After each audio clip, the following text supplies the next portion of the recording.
Ba ba ba.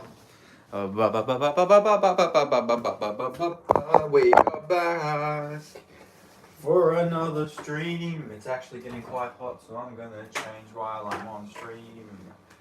What's going on, chat? Nobody's here yet, so I'm just gonna sing until I get my shot. All right. Woo! We are back. Woo, woo, woo. Streaming time.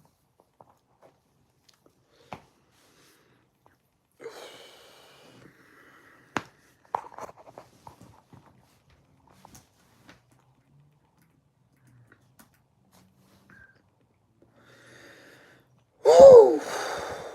Okay, what's going on, everybody? Somebody pop on in chat. We are live. Everyone knows the drill. Okay, we got one person in here. Is that you, Otis the Beefy one?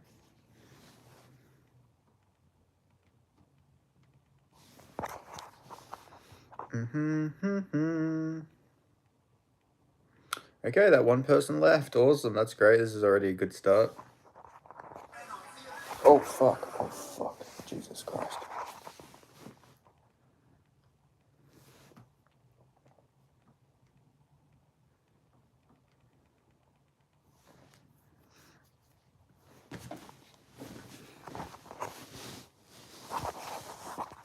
Hey, look at that. I don't even have to hold my phone. I can just keep it there for a bit.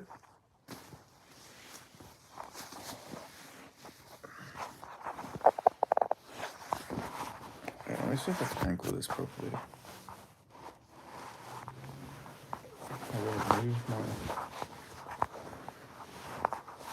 I'll just hold it between my fucking legs. What's going on, everybody? How we going? No hands. So this Dana White Contender series should be pretty decent. Tommy McMullen versus David should be a good fight. There's also a guy whose name is Jack Condon, so that would be interesting to see if Condon can is the right fit for the UFC. You know, let's see if Condon can fit in the UFC. You know, I'm still a child. As soon as I seen his name was Condon, I don't know. It just, holy shit, we just spawned with 20 people in here. Oh my god. Holy shit. The fights haven't started yet, guys, just so you guys know. Hello, Harry Cunliffe. Hope you're doing all right, Benji. I'm doing all right, Pork Chop in the afternoon. We've got 20 people in here. If you're new, make sure you like. We got Christina. I don't know how to say your last name, Christina. But how you going? Hope you're going well. Damn, we spawned with like 20 people out of nowhere. That was crazy. That was awesome. Hope you're all doing well, though. I don't think I've seen you before, Harry. I think you're new here. Christina, you're definitely new here. I recognize you. But yeah, what's going on, Pork Chop in the afternoon? What's new? How are you doing? I'm doing quite well. I'm doing very well. Thank you, Christina. Thank you for asking. How are you doing? Where are you from? I'm from Australia, if you couldn't tell from my accent. Or maybe you can't. Maybe you thought I was English. I don't know. A lot of people either think I'm English or they either think English, South African, or Australian.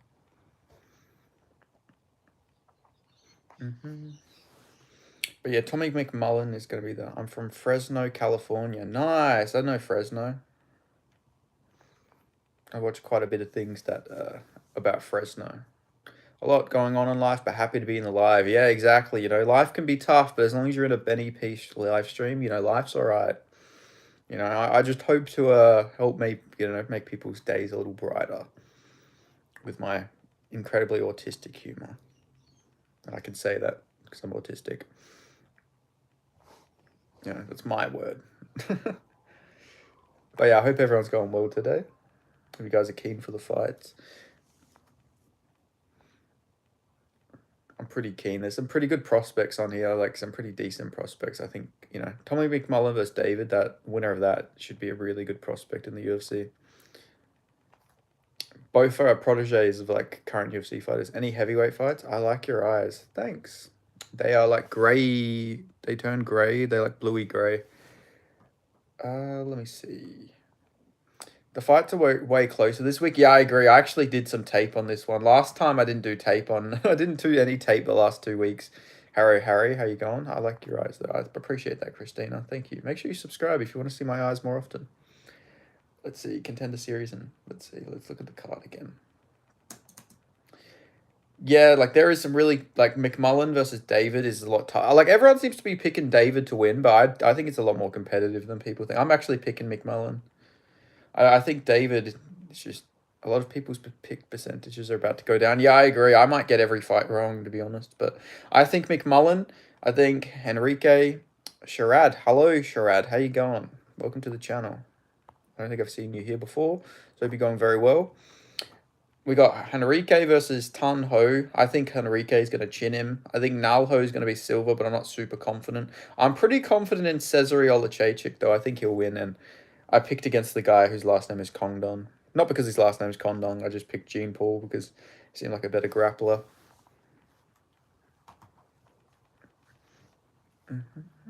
But, you know, you never know. This might be really interesting. What's this all about?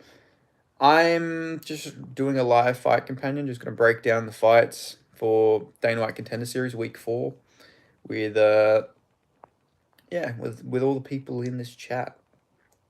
McMullen is my only underdog. Yeah, I'm not super confident on McMullen because obviously they're sort of both been can crushers, but I reckon McMullen's gonna win. I don't know. I just rate him a bit higher. I don't know.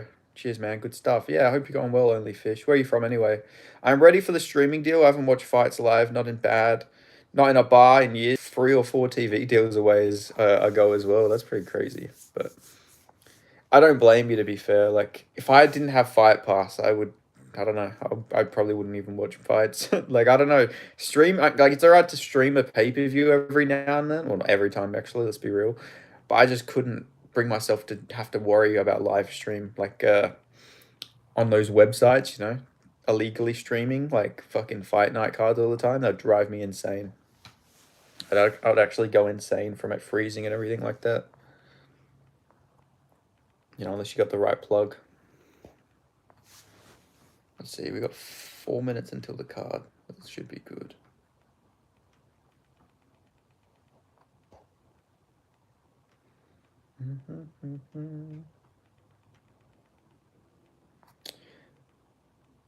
But yeah, I don't know. Yeah, like is McMullen even an underdog anymore? K1, because I know nobody's picking McMullen, but I swear I've seen that he was the favorite at one point. But it seems like every predictor is predicting McMullen to lose over David. Oh shit, is my fucking Wi-Fi down? Let's restart this real quick. Like I don't know. I keep every single person I've seen is picking David, but I don't know. I've seen him gas out before. Like I know McMullen's a 1-round fighter. Most of his fights have been, all of his fights have been first round finishes. But I don't know. He seems like he'd probably have some decent cardio. So a lot of it is guesstimating how good the cardio might be.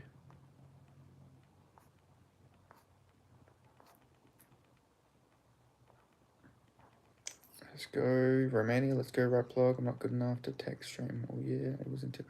Damn, my Wi-Fi is fucking down. This is not good. Hello from Ireland. Hello from Ireland. Fitbox is great. Hopefully Dana not here. If they dissolve Fight Pass, I'm going to kill myself. Yeah. Fuck, my internet has gone down. This is not good. I'm using 4G at the moment. Holy shit. 5G. Let's hope my internet can turn back on my laptop or I'm going to fucking neck.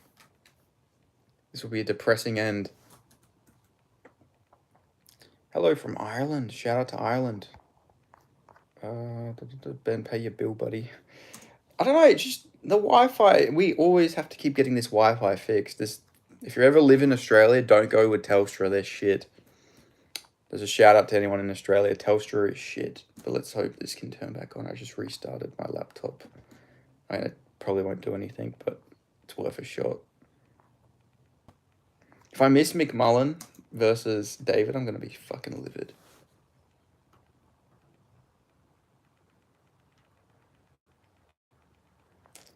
Okay, let's pray. Oh, select open to browse. You're killing me.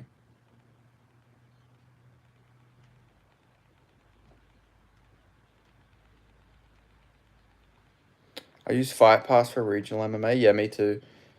Besides Hex, I actually pay for most Hex cards. I didn't pay for the Hex card that just happened though, because it was like sort of shit. Oh yes, Fight Pass is back up. Okay, I think my Wi-Fi's on. I think it's actually working. Please.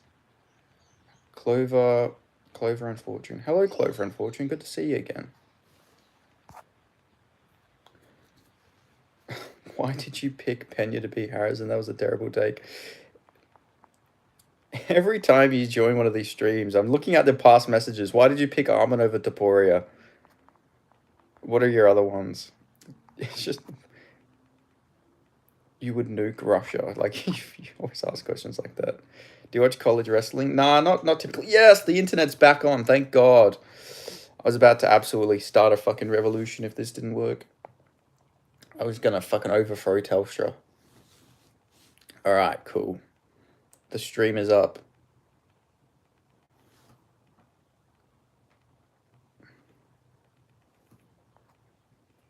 But yeah, I've watched some college wrestling, but like I used to be into it a bit more when I was younger. When I used to do wrestling, I'd watch it. Why did you say I was gonna OK Marab? I actually picked, I was one of the only people who picked Marab, weirdly enough. Marab was actually a big underdog against Umar for some weird reason. Like I was like one of like 8 channels to actually pick Marab out of like 80 or something. There was barely any Marab pickers for that fight. Wrestling is gay as fuck. Judo and Sambo is better. I agree. Judo, I prefer Judo. Judo is just cool. Being able to hip toss people is awesome. The only problem I have with fire puzzles is it takes forever for them to add to the library. Yeah, that's very true. Do you reckon Cesare's better than Michelle K1? Because Cesare's got some pretty big hype. He did lose to like some Dagestani, Chechen, Turkish dude, but he seems pretty decent. Might have the wrestling worries that Michelle has. Oh, don't tell me this fucking thing's freezing again.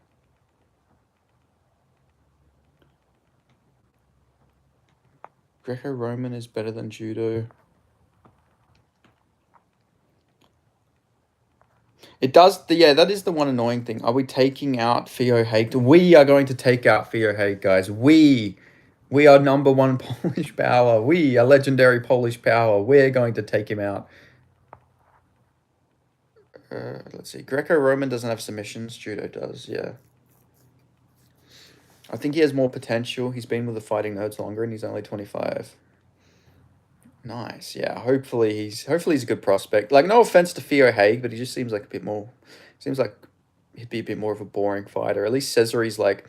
If he goes back to welterweight, I'd like him a lot more at welterweight, though. Hopefully this is like a one-off at middleweight, because I don't know if he's like perfectly sized. I don't know if he's the right size to be a middleweight. I think he's more welterweight bound. I think he'd be much better at welterweight, which he does fight at typically. I wonder why he actually is taking this fight at middleweight. Maybe that's like the only opportunity they could get him, but I don't know. There's some pretty decent fights on this card. Judo does not work if who you're grabbing doesn't have a jacket on. That's not necessarily true. But I've always said that about gi jiu-jitsu though. Like, I hate wearing a gi. Like, what's the point of wearing a gi? I can't like get into a street confrontation and be like, hey buddy, wear this fucking gi. Watch early UFC, judo never beats wrestlers. But early UFC, they didn't have good judokas though. That's the thing, they had pretty shit judokas. Like, originally, they barely had wrestlers in the early UFC. Like, they wouldn't let wrestlers compete because they wanted jiu-jitsu to, like, be number 1. Kong Dong. I wonder if they made Jack Condon the main event just because his name's Kong Dong. So, like, it would get people making jokes. Like, Dana White Contender Series Week 4, Condon versus Gene Paul. The guy he lost to, Albeg Kruzalov, was doing very good against Tristan Lee, but the fight ended with an eye poke. Yeah, I remember that. So it's not like a bad loss or anything. But he's obviously got the takedown defense of Michelle. You know, Michelle hasn't had the greatest takedown defense. Poland, legendary Polish power. I think that's Polish flag. Sometimes, if you haven't seen the Polish or the Indonesian flag for a while, they look very similar. I think it's like literally opposite way around. Chiesa commentary? The fuck? Chiesa actually does a really good job with his commentary. He was doing the Road to UFC commentary, and he was actually pretty decent. He loves Donmar fans. Donmar fan says he takes a lot of inspiration from Chiesa. So every fight that Chiesa commentated of Donmar fans, he was like he was loving Donmar fan on it. He's like, Donmar fan, this kid's really good, man. He's a really good grappler. This kid's a marauder, you know. No, I didn't go full Joe Rogan on it, but he was like, he literally did, like, he was fucking loving Donmar fan style when during the Road to UFC. Who doesn't love Street Butter? Exactly. Street Butter's a good dude. Black Jack Vakmak MMA Yada. Not sure what that says, but I'd imagine it was something like MMA.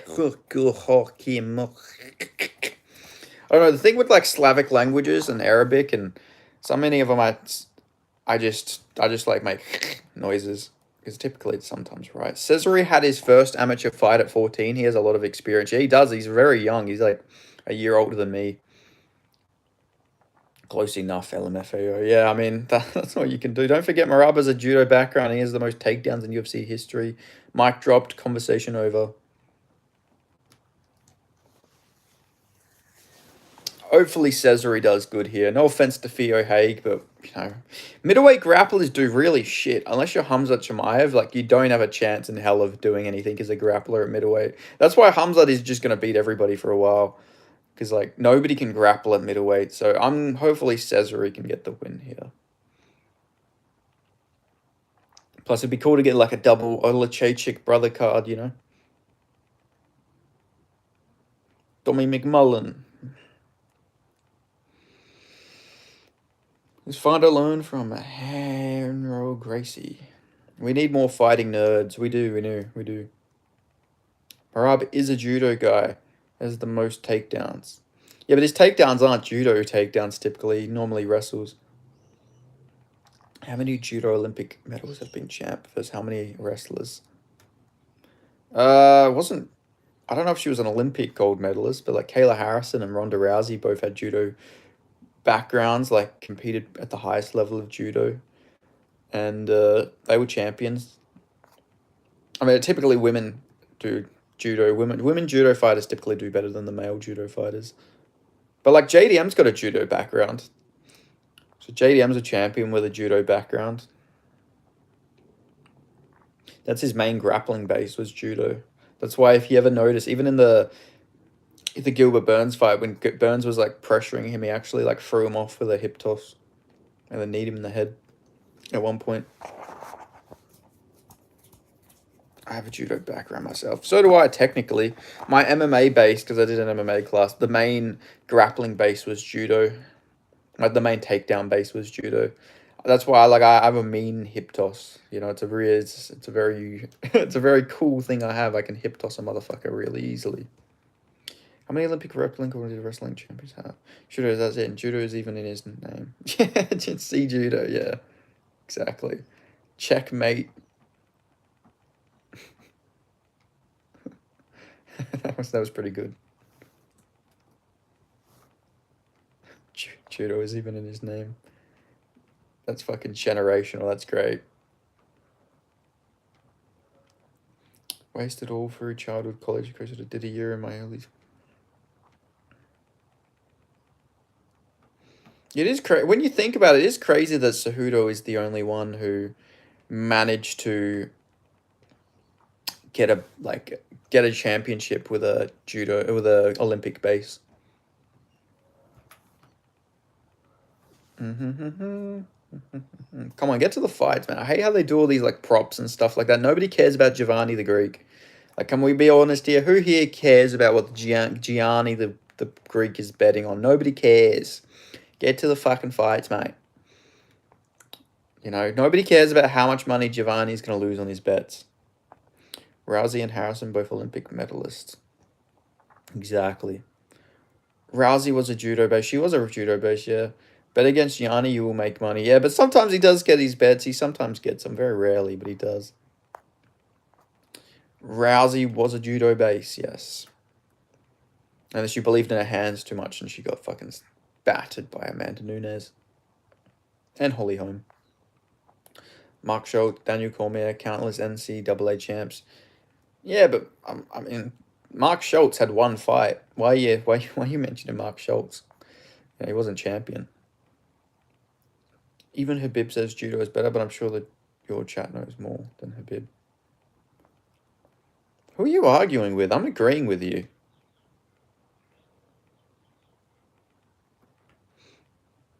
Like, I'm very confused, D Porter. I'm like agreeing with you. Like every seed, you're like, yeah, but I'm sure your chat knows more than Habib. To be fair though, Habib isn't just because Habib was a good fighter doesn't mean he's always right. He said some pretty silly takes before. You know, he's not fucking God. Just because if you're a good fighter, you can still be wrong about stuff. But I think judo. Obviously, there's been more judo gold Olympic champions than there has wrestling Olympians. Although DC technically he was like a something. There is a literal video on YouTube of Habib saying judo is better. Yeah, but Habib, I think you're just rage baiting. You do this quite a lot. I'm not gonna even acknowledge this. Is Craig Jones the key to dismantling the state of crotch sniffing UFC champions? I think so. Yes, DDP is training with Craig Jones now in South Africa. Right, that's why Habib's kids wrestle. McMullen, like the white Diego Ferreira. Yeah, he is. It's crazy. Most MMA fighters have bad takes, especially their picks. Yeah, I mean, definitely. Like, MMA fighters are the worst predictors. Even the UFC prediction tracker, like, barely any of the UFC fighters actually do good on their picks. Even Hamza trained judo as a kid. He said if Sambo was easy, it'd be called BJJ. I mean, Sambo is literally just judo wrestling. It's like boxing all combined. Diego Ferreira is a Brazilian judo national champion. Not gonna lie, I wasn't expecting you to pick Reese McKee. Yeah, I don't know. I think he'll win. I picked Reese McKee's last fight too. I don't know. I can sense it. I can sense a Reese McKee win. You know, he's got momentum now. But I don't know. It's mostly I just don't rate Axel too highly. He seems like a bit small to be moving up on short notice. He's been hurt quite a few times, so I think Reese McKee can catch him. If not, well, fuck it. You know, it is what it is. The thing is, though, I don't like that Reese McKee's takedown defense are pretty bad, and he can be held against the clinch, but I think he can land some big shots and hurt Axel. Hamza does have a wrestling background, that is correct. Did you pick Axel, Otis, or did you pick Reese?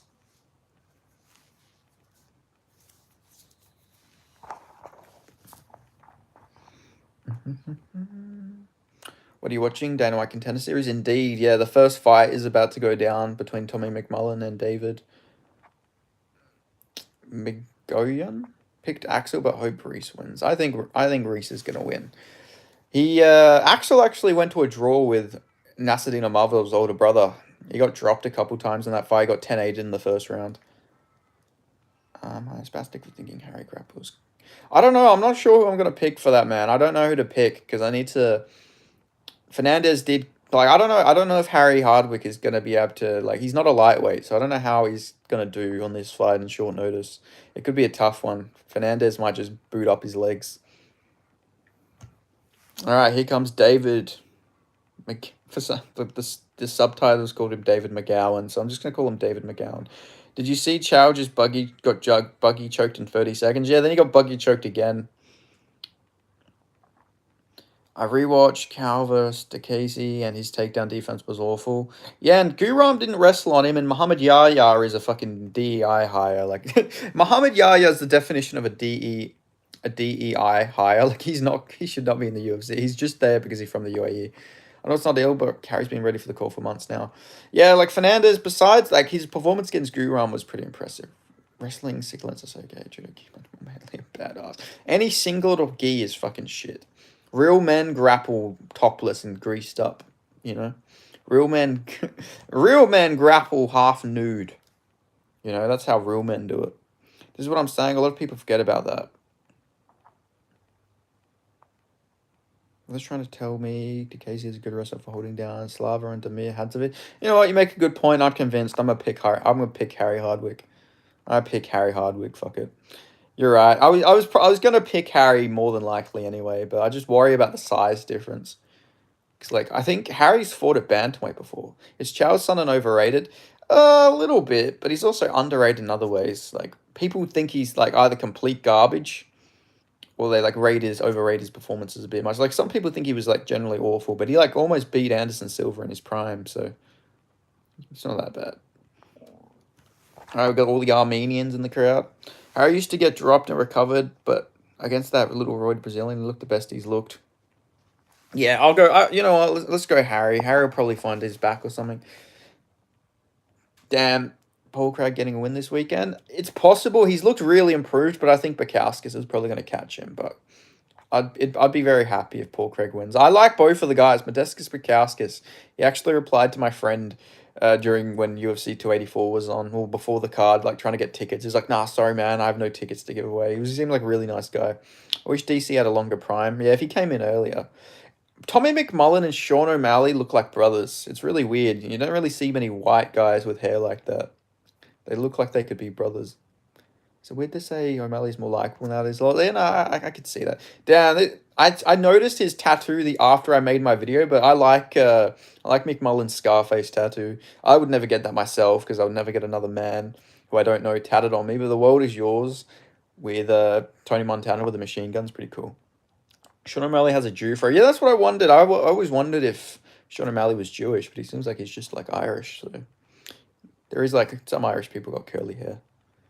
I'm worried about Harry getting cooked on the feet, but I think he can get takedowns. Yeah. Damn, look at that watch party.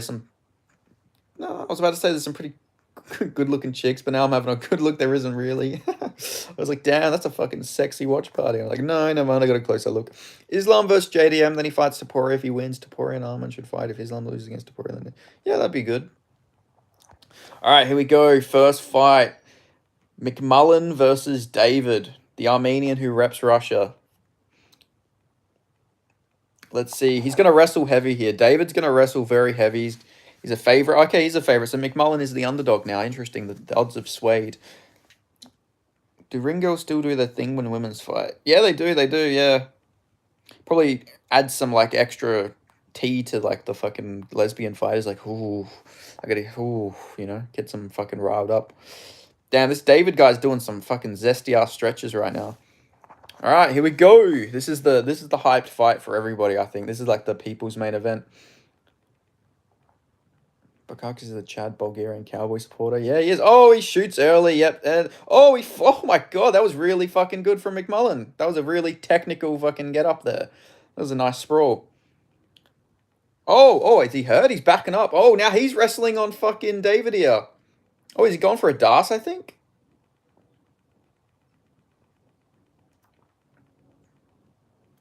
Go team Bulgarian guy. Let me know if he wins. There is no Bulgarian guy fighting. No, there's a YouTuber called the Bulgarian Cowboy. If I'd made those custom books, I don't feel like I got them on me and Bukowskis. Who would win, Arman or Topuria? I'd go Topuria. I think Topuria would win. McMullen doing good here. Just holding him here a little bit, but should try and do some damage. I don't know if he's trying to go for a DAS or like, but he is like threatening. He's threatening his attack here, which is good. He'll make David think a little bit more.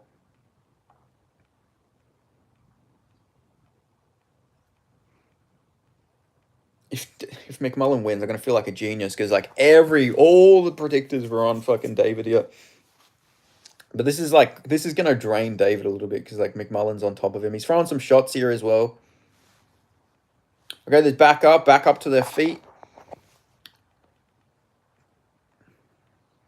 Okay, let's see the striking. You can see who can win the striking. David's gonna keep shooting, but he looks. I'm not gonna lie to you guys. David looks sort of shit. I don't get the hype. I didn't get the hype on this guy too much. He looks a bit wonky on the feet. Like, I don't know. He looks pretty slow. Oh, went for a spinning attack there. McMullen looks so much like Sean O'Malley. It's like he grew up idolizing him in the gym. Oh, is he? No, he just walked backwards. Weird. I don't know. Oh, there we go. Fucking David dropped him there, though. He's got some power. That was good. Oh, no, he's getting out-wrestled here. He's getting out-grappled. So he's got power. He's just a bit slow, though. He seems like he's a bit of a slower guy. Oh, he's got some power. He's He's got power. Well, let's see if McMullen's going to have to get this one back or he's going to lose the round. But they're swinging and banging here. I was shocked that McMullen was the dog. Oh, he got him with a spinning attack there. All right, David's got some pop in his shots, though, man. He's got power. He just looks a bit slow. But he's got power, but let's see how long that can last. It's a good fight.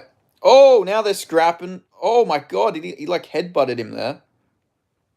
I think that was a fucking headbutt. Oh, he's going to knock him out here. Nah. Damn, David's... I don't know. David might gas out here, to be fair. He's going... This is a high pace to keep. Oh, big elbows. Okay, now I'm starting to see why he's the dog. But I don't know. Let's see if he can come back. Because a lot of his fights, he hasn't really faced adversity. So it'll be interesting to see. Yeah, spinning shot right on the chin. I mean, David's got some power. He's got some pretty good temper. Who would have won prime for Fedor or Jones? I don't know. That's tough. Maybe Fedor, because, like, Jones was always not the best against, like, boxers. Oh, this is a weird transition here. McMullen's got good grappling defense. He's getting out of all these positions, and he's escaping pretty well. We'll have to see whose cardio is the better one here. I think cardio is going to be the winner of this fight between these two, because this is a pretty high pace. And David is going for that finish hard, man.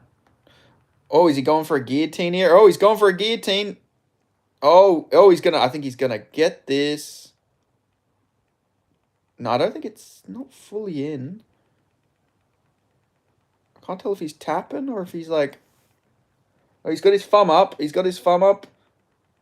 He's got his... Oh, I think he's gonna escape this. This is a fucking weird position, man. Oh, that's unique. Oh, that was tough. That was fucking tough. He survived that. Damn, he's showing a heart of a lion here, McMullen. Oh, he's going for a rear naked, though. He's got the trap here. The thing is, if David doesn't get this finish, he might be gassed. He really might be spent. Habib or GSP. Depends on the weight class. If it's our welterweight, I'd probably go GSP. But if it's that lightweight, obviously, I think Habib would smoke him. Okay, it's back up. Oh, they're back. They're swinging and banging again. Let's see who's... God damn, this is a fucking this is a high-ass pace, man. Oh, now they're swinging. Oh, now he's dropped. I think, did David just get dropped or he slip?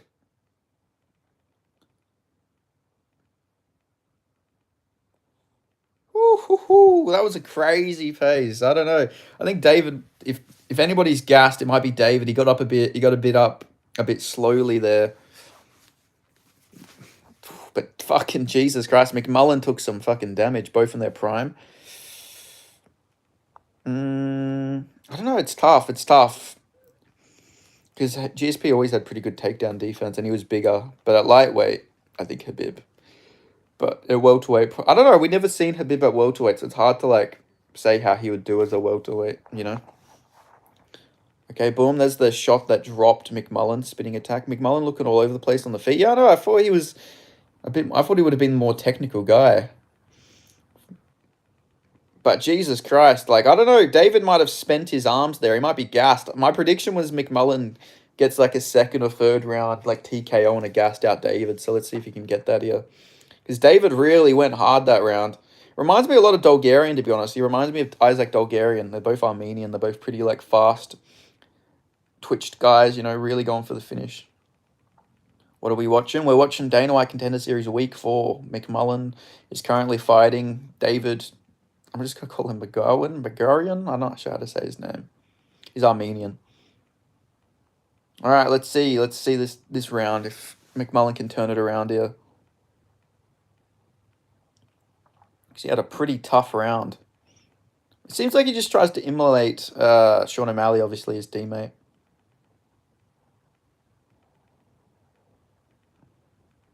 Okay, they're swinging a little bit. How do you feel about Tony breaking his losing streak? I'm very happy to see Tony finally break his losing streak. It was very depressing the last couple of years as a Tony fan.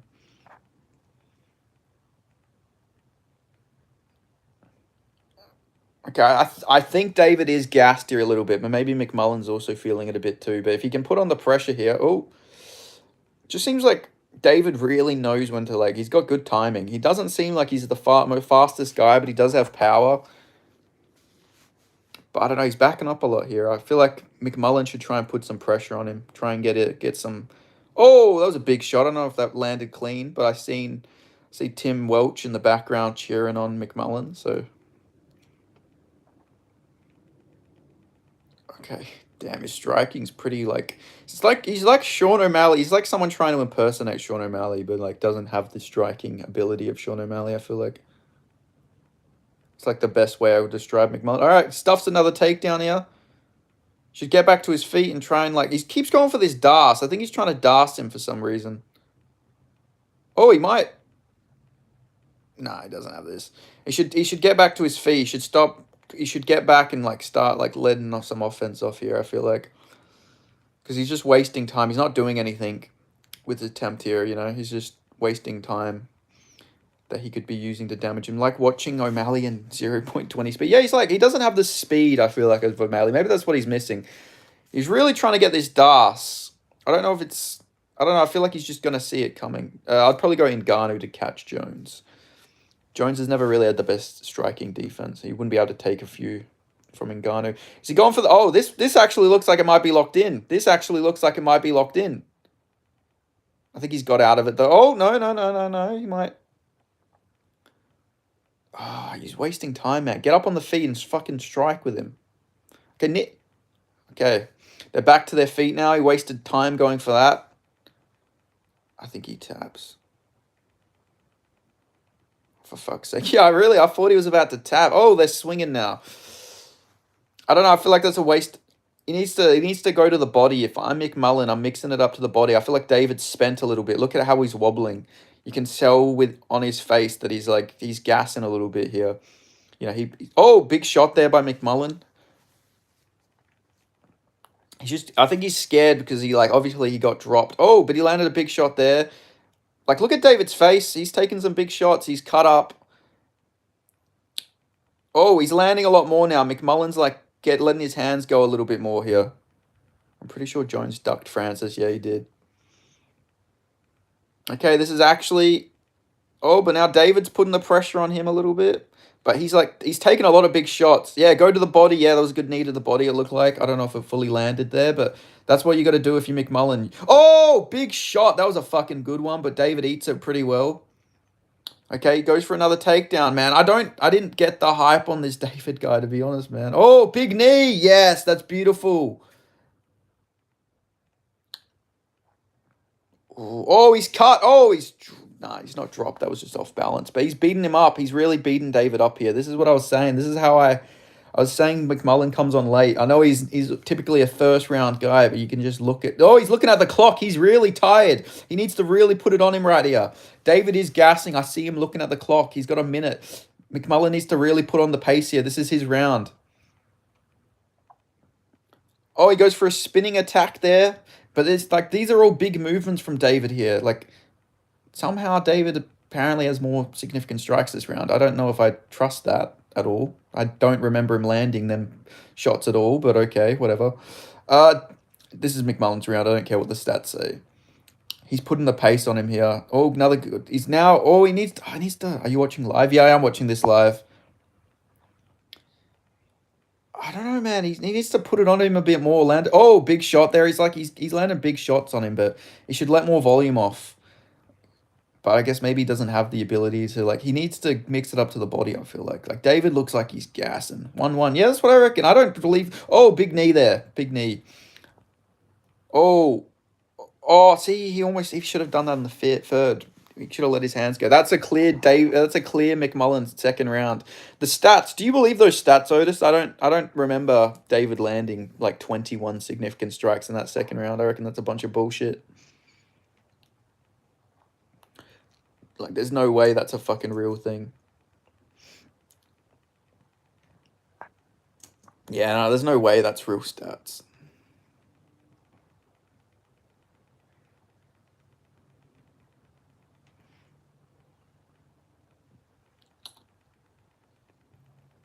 What the fuck? Damn, we've got an instant classic round. A lot of people are giving him 10-8 in the first round. What do you reckon? Do you reckon that's a 10-8 in the first round for David? It might have been. I think he dropped him twice, but I think it was sort of competitive. So I don't know. We might look at a draw if McMullen doesn't get a finish here. But I don't know. I don't know if I think that. I don't know. I don't know if you can really give it that first round a 10-8. I don't think it was that one sided. Well, what's going on here? Why's the what's going on? I wouldn't say so. Yeah, I wouldn't say. I'd say it's 10. It was a 10-9 first round, but we'll see. We'll see how this round goes. McMullen needs to really put on him. He needs to try and get a 10-8 here himself. Oh, that was a good body kick there. Oh, David's coming out like pretty hot. Oh, they're scrapping here. Oh, he landed a big shot there on McMullen though.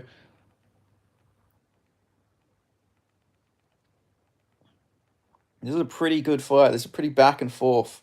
You know.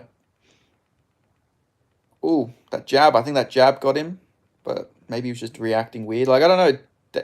Oh, he's got it. He's gone for this takedown. Oh, he stays up. Big shot. All right, yeah, just clinch knee. Yeah, this is good. McMullen should, yeah, keep him against the fence. No, what are you doing? Stop backing up. He needs to keep him against the fence, and he should. Oh, big shot there though. That was a big shot there by McMullen. This could be a draw, yeah, but I don't know. I think the first round was a 10-9 surely, but I've seen a bunch of people saying 10-8 first round.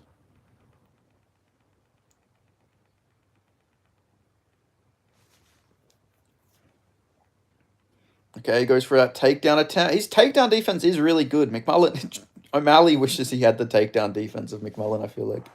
Or to be fair, he isn't fighting fucking Marab. He's fighting this David guy.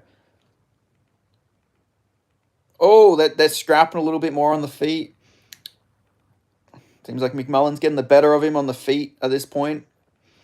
But David's got power. David, I'd say, don't really take... Oh, another good shot. Oh, now he's landing. McMullen's landing some big shots here. There was some pretty flush shots. But David's got a pretty good chin. Oh, but now McMullen's landing a bit more here.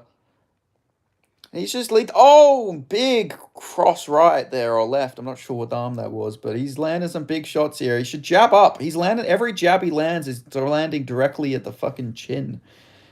Oh, now David's just throwing wild. He's really throwing wild. McMullen wearing the tightness way better then. Yeah, he just needs to keep jabbing. Them jabs are doing good work. He's beating up the face here of David. Oh, he just shoves fucking David. That could have been an eye poke, and that wouldn't have been good. It could have given David. Oh, he's like the way he's eating these shots is weird. Like he's reacting really. He's pressuring forward. Don't stop pressuring McMullen. He's gassed. Keep pushing. Keep jabbing him. If this is a third round finish, like I said, I'm a fucking genius because I said McMullen third round finish. So if I get this, I'm the GOAT. Head and arm throw too small. Oh, big knee to the body there. Oh, he's landing. Like, he's really pushing ahead here, McMullen. I said he would have the better cardio. Oh, he needs to just keep jabbing. Yes, keep jabbing. That jab is money. That jab is absolute money. Oh, he shows another takedown attempt. He's going to go for a dart, but no. Knee him. Yes. Knee. Yes. This is beautiful stuff by McMullen. Yes, get him against the fence. Body shots. Knees of the body. Another good jab by McMullen. This guy's face is boxed up. How are these significant strikes even? What are these fucking stats watching? How has David landed the same amount of significant strikes as McMullen? What are they talking about?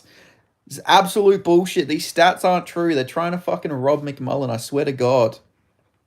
There's no way these stats are real. Another big shot. Oh, now McMullen... He got Sharish counting the strikes. Yeah, 100%. I think he needs to keep pushing. Oh, that was a big overhand there by David. But McMullen's got the volume, and before that overhand, I'd say McMullen's landed the damaging shots as well. He's pushing forward here. David is just so beaten up. Come on, he keeps going for that spinning attack. Got it once, and now he just keeps going for it. Looking like fucking Chase Hooper against Hernandez. Oh, that was a big shot. Oh, now he's coming for him. Oh, come on. Stop putting your hands up. Just keep attacking him. Oh, another big shot. Body. Now he's putting it on him. He's really putting it on him here. Stop putting your hands up. Just beat his ass. Oh. Now he's really beating him up. He's really beating this guy. He's yelling at him. He's yelling at him.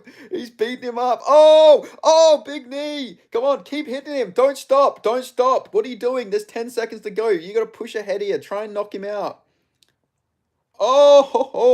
That's a good little performance there. Knee him in the head. Boom! Knee to the fucking head. Yeah, I got McMullen. McMullen's won that 100%. That's a McMullen fucking win there. You could even say that was a... Yeah, that's...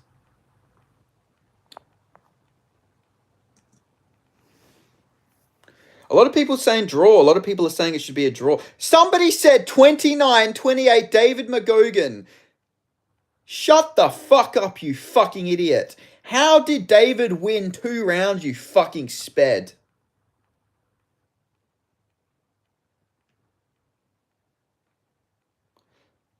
What the fuck? Somebody said... There is no way. Somebody actually said David won 29-28. That is the fucking stupidest thing I've ever heard in my fucking life. There is no way that is a 29-28 to David. That's 100% a clear 29-28 McMullen or a draw.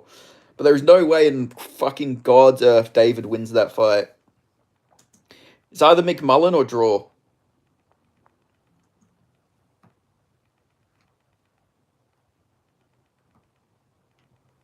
That was a fucking good scrap. Yeah, I need McMullen to win. I need a clean sweep the card, man. I need a clean sweep. Come on.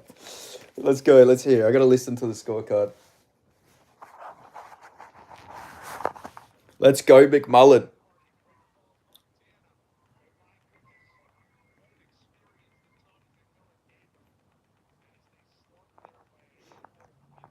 That was a scrap.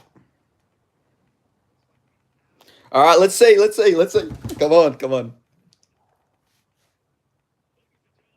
A potato, Otis.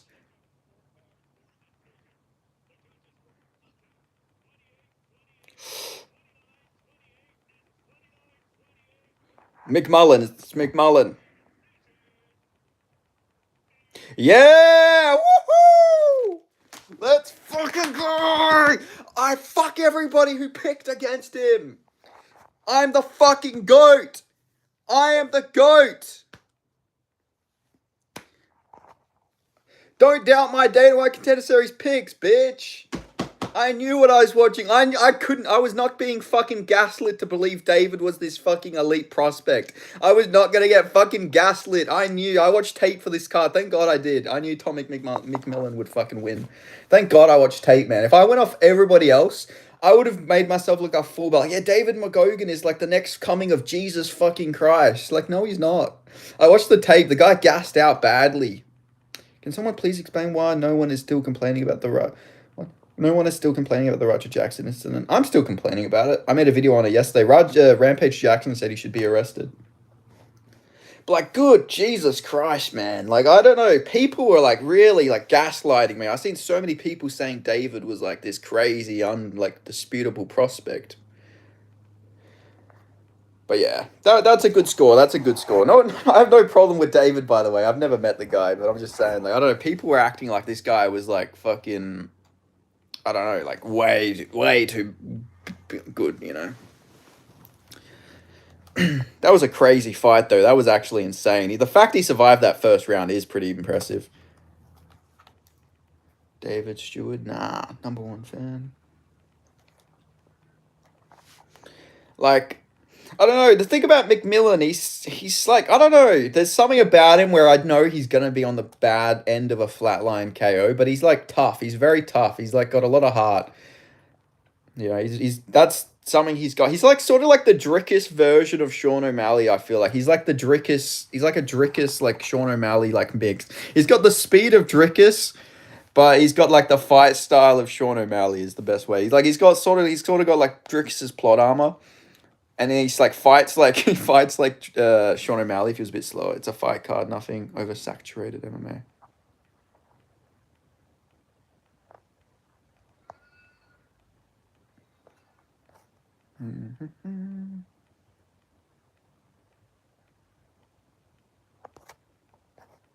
It's going to be very fun in the UFC. Didn't O'Malley beat an Armenian in Contender Series? I think he did, yeah. The guy he beat was Armenian as well.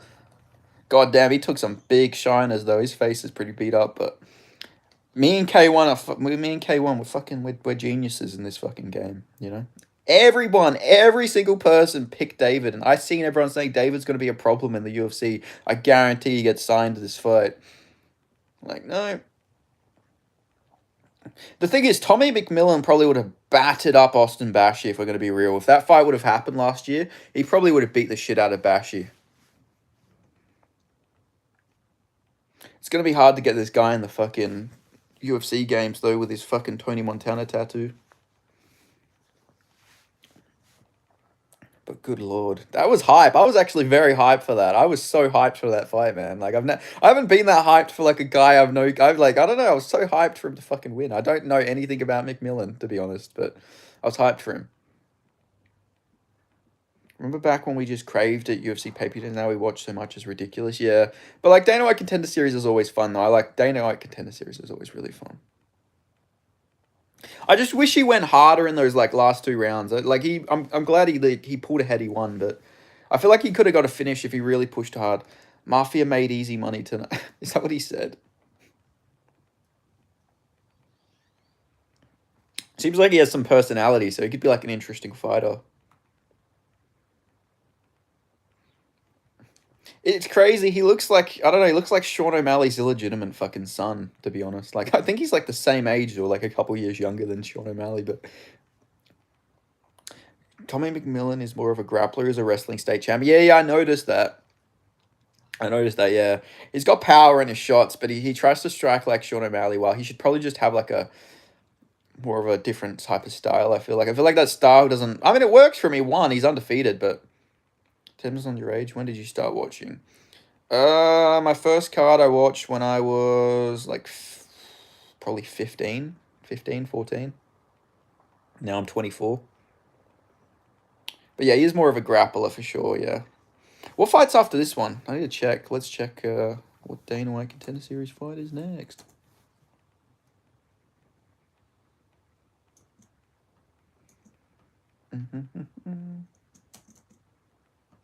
I think it's it's Henrique versus Dan Ho. Okay, that should be an interesting one. I think Ho's going to get KO'd here. I'm pretty confident that Ho's going to get KO'd. He has a really bad chin for flyweight, and this guy, Shapovalin, punches pretty hard.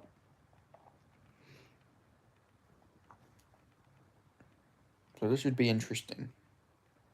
Anton Ho. You got to know how to fight if your name's Anton Ho, I feel like. If your last name's Ho, you just need to be in combat sports. Oh, thanks, Dana. Live now. Dana White Contenders is live now on ESPN. And thanks, Dana. Thanks for letting us know a fucking hour later. Chiesa has Dana White privilege.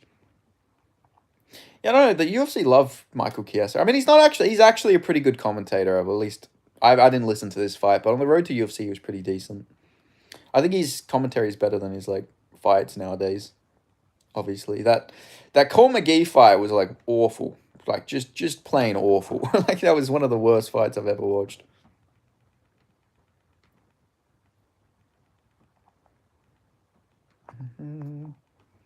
But you know, hey, Dana loves the man. Dana loves him, so he's got that going for him. You know, he's got a fine place on the roster.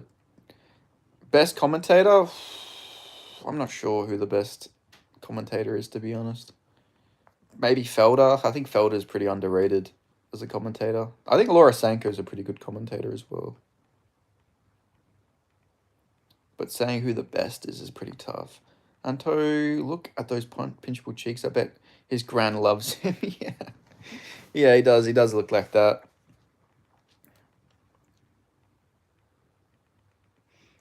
Pinch those cheeks.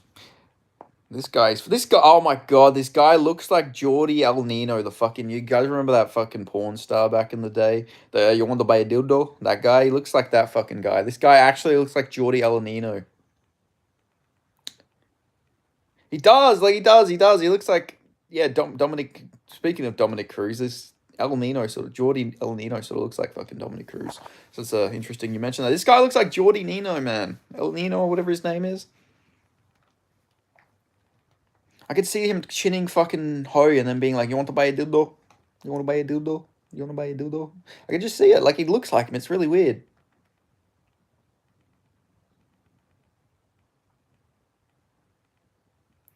Oh, this guy was on the Ultimate Fighter, or did he like get injured or something?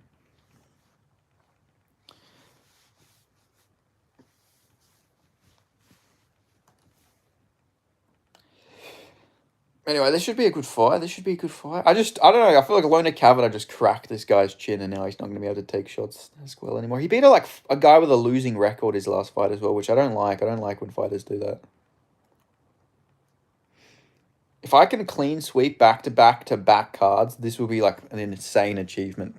Clean sweeping 3 cards in a row would be fucking generational. Mike Goldberg, by the way, was a GOAT. He was very good, yeah. Anik's also pretty good as well. I like Anik as well. He's a good commentator. He tries not to let his biases get in the way. Like, he was pretty... I'd say he was pretty good to JDM when he fought Bilal, even knowing, like, Bilal is, like, his best friend.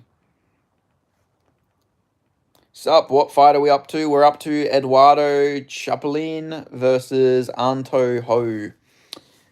We had Tommy McMullen just win as an underdog, which I picked over David McGoyan. Here we go.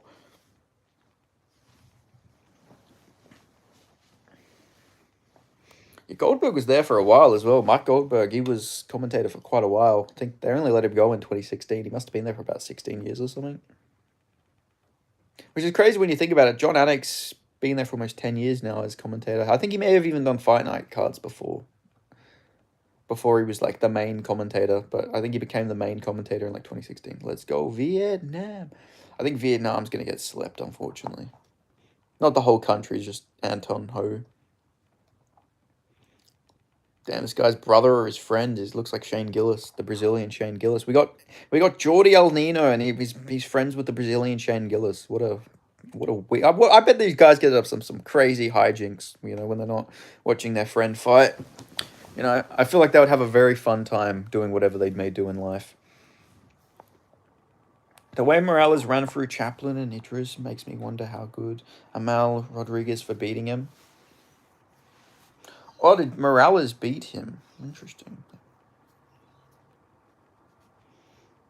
I didn't watch The Ultimate Fighter, to be honest. But yeah, Emmanuel Rodriguez seems like he's pretty good. We got Maquel Madeira shouting out at Toho. But you know, that's very interesting. I didn't think about it that way, Otis. I mean, that's the guy. Rodriguez is the guy who like beat the fuck out of the Indian guy, right? What's the best year in UFC history? In my personal opinion, it must have been like, I don't know. I feel like I like the like 2020, 2021 era. That was actually a sick era. Nothing else was on. It was just fights. Give Tommy McMullen, do not redeem Jubilee. Let's do it. Is he I thought he was a featherweight, or is he a lightweight? He's a featherweight. I don't know. I mean, Jubilee should be a featherweight, to be fair. And Toho looks ready. He's looking hyped up. He's gonna age really badly if he gets chinned. Why are they just showing him like that? He's really staring it out. Any year involves Habib. All right, we got 24 versus 29, 67-inch reach versus 66.5 reach. This card is all downhill from here. No, not really. I'm pretty excited for Cesare's fight. Cesare's I'm hyped to him. McMullen versus C-Rod. No more undefeated prospects versus C-Rod. I'm fucking sick. Tommy Gunn was the main event. That was the people's main event, yeah. That was the most hyped fight. But I'm also excited for Cesare Olachechik. All right, let's see how this fight goes. Let's see if Ho. I feel so bad from these last names. Ho. C-Rod is not. Yeah, C-Rod needs to get cut. We need to just let C-Rod get his fucking head kicked in by our veterans. He needs to stop destroying all our prospects. We need to get rid of C-Rod and his fraud checking ways. Anyway, these two are just feinting at each other a lot. Choplin's just changing stances quite a lot. Ho throws a kick. Spinning kick there to the head. Or like a back kick more. Not spinning. He didn't really spin with it.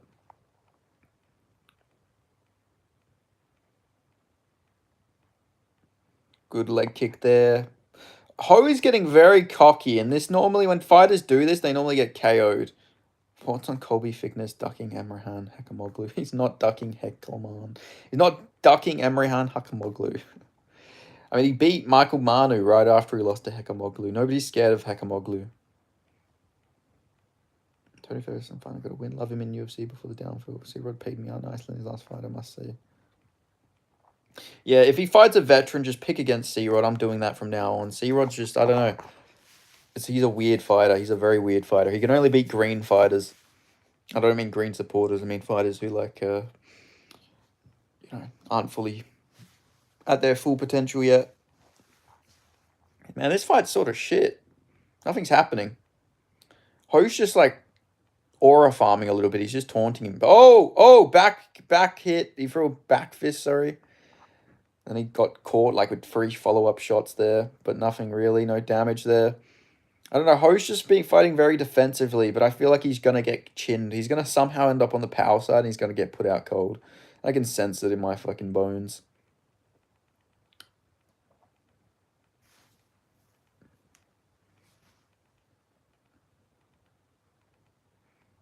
Like, he keeps dropping his hands as well and changing stance.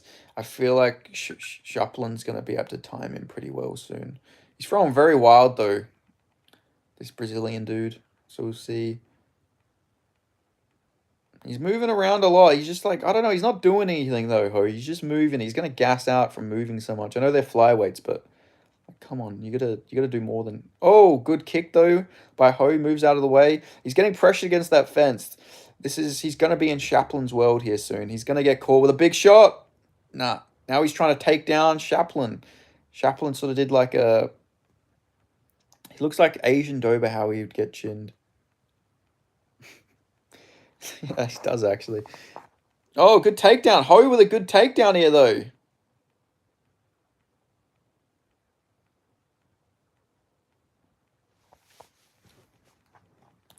Let's see what he can do here in this position. Or if... Oh, he's going to get right back up. That takedown was for no reason. Oh, big knee there. Oh, now he's swinging. Good body rip there by the Brazilian. I'm just going to say Brazilian because I know I'm not saying his last name right. The Brazilian gets a good body kick there. Now leg kick. Now he's getting some offense. Oh, he went for a knee, but he didn't get him. Now he's wrestling against Ho. Now he's unleashing shots. That was a good body rip. Oh, he looks like he's not hurt. He's just backing up a lot. But he illegally kneed him, I think. That looked like it fucking hit him in the head. But he ate it. He ate it really well. Oh, big shot there. Now he needs to unleash elbow. He needs to land a elbow here. No, takedown. That's good. Oh, big shots. Big shots. Big shots. Oh, big shot. Oh yeah, we'll see if that... Yeah, that was a knee to the fucking... That was a knee to the head of a grounded opponent. Call the cops. I fucking love that voice. I love that voice note Connor did about Joe Rogan so much. All right, he's on top here. He should like try and unleash some elbows or go more body rips here. Oh, he's cut up. Yeah, it is actually. Yeah, it is. Call the cops, Joe. That's a knee to the head of a grounded opponent. Call the cops. Shut up, Joe. All right, yeah, keep going. Big shots. Oh, big rip there. He's cut up here. You're probably got to give this to Shapolin unless they take a point for the illegal knee, but it wasn't really that flush. Or at least it wasn't like the biggest knee in the world.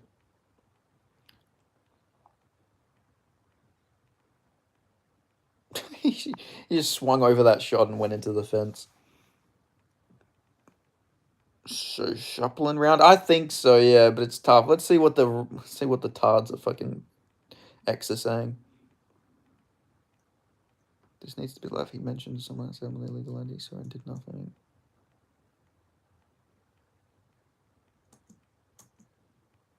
Yeah, I think that's Eduardo's round. Let's say Eduardo won that round.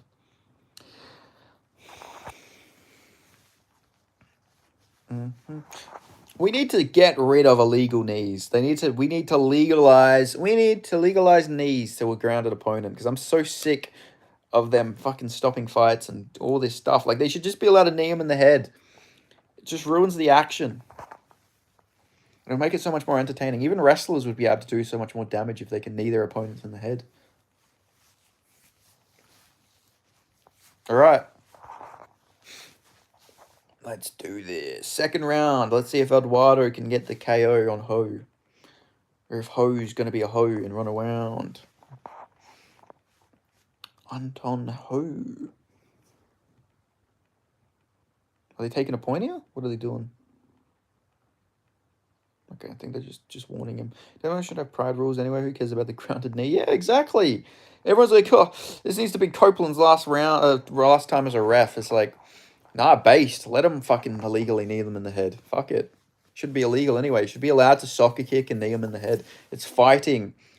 This is for warriors, man. To be fair, I wouldn't like to get fucking soccer punted in the head, but hey, they should allow it though. It'd make it more entertaining. Anyway, these guys are... Oh, you idiot. Why would you go for that? He almost got fucking taken down there. Oh. Ho was like, I don't know, weird reaction there with his leg. I don't know, maybe he got a bit eager. He looked like he was about to fall over. Big kick there by Ho.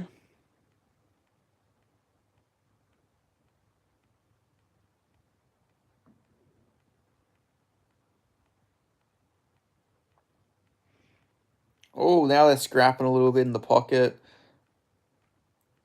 I don't know, Ho's just not really doing much here, man. He just keeps taunting, but he's not actually throwing. I don't think he realizes this isn't like a taunting contest. This is a fight. But Eduardo, he needs to let his hands go a little bit more. Like, I feel like he can hurt him pretty badly if he lets his hands go. Oh, now he's going Ed here. Now he's pushing forward here. Come on, Eduardo.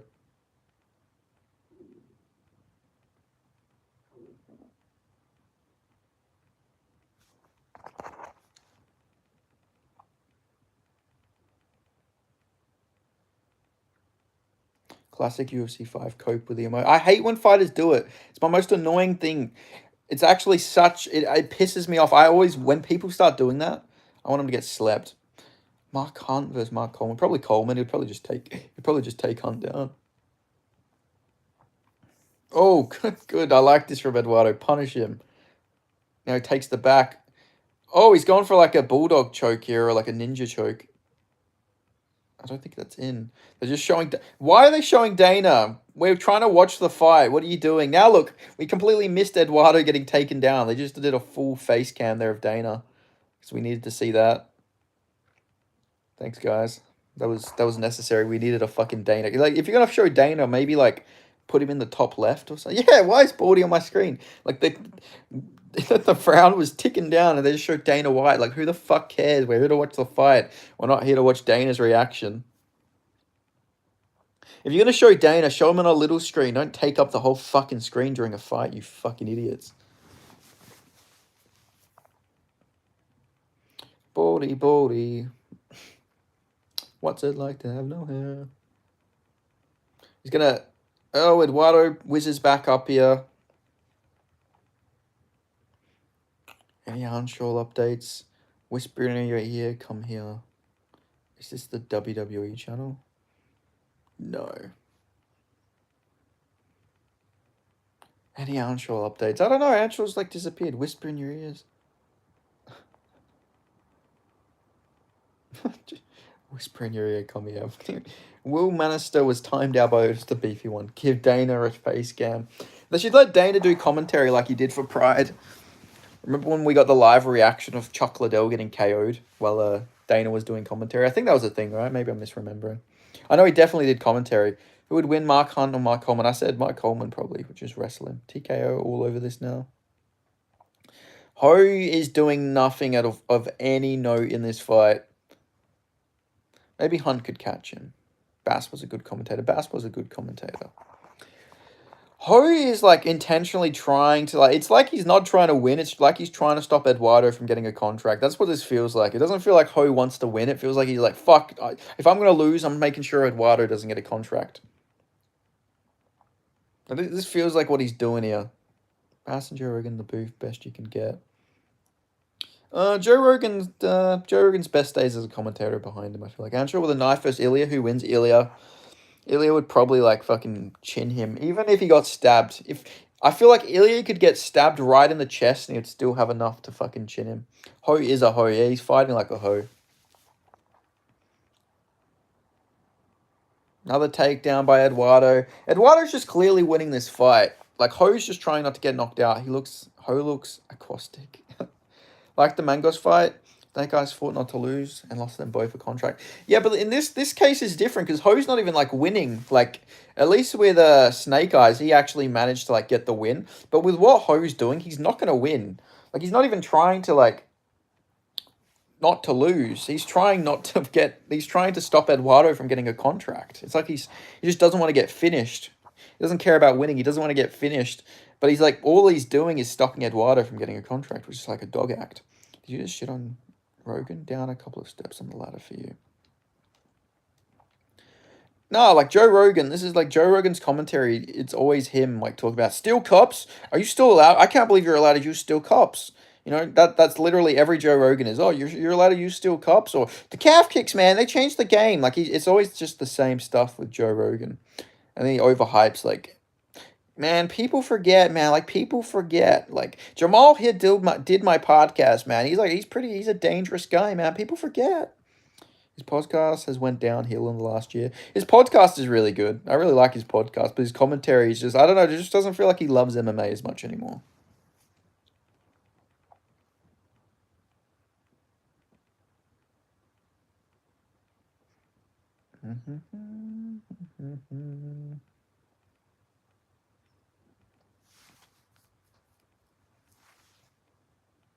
I hope Joplin gets a contract because he's trying to finish, but Ho's being very annoying.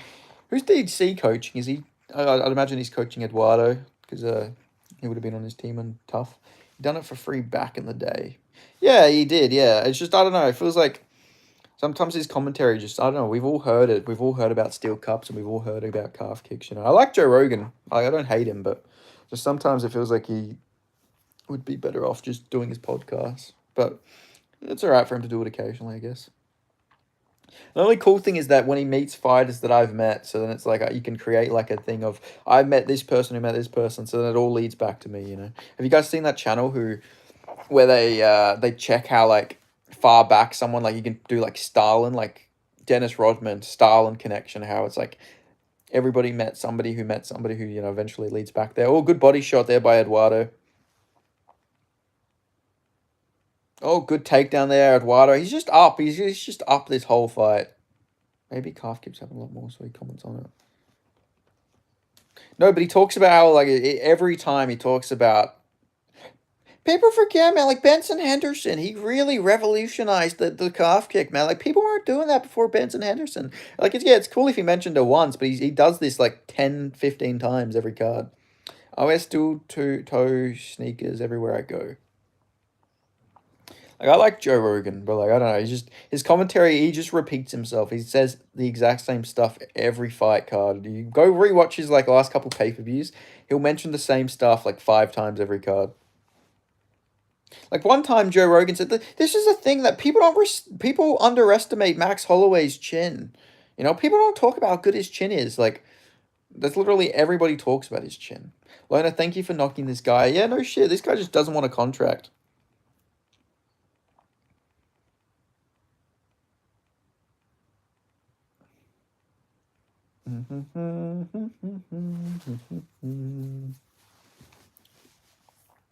Come on, elbow. We needed some elbows from Eduardo here. Try and cut this guy up.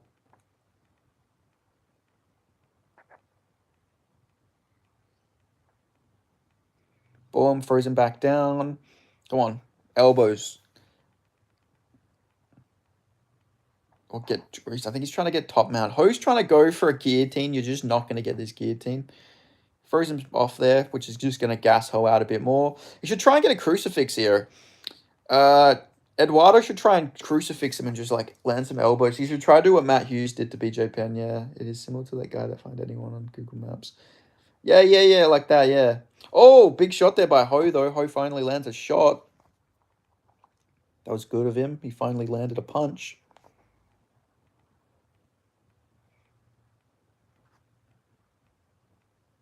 Okay, let's see what Ho can do. Oh, no, Eduardo, you fool. You fell over. Oh, no, you silly bastard. No.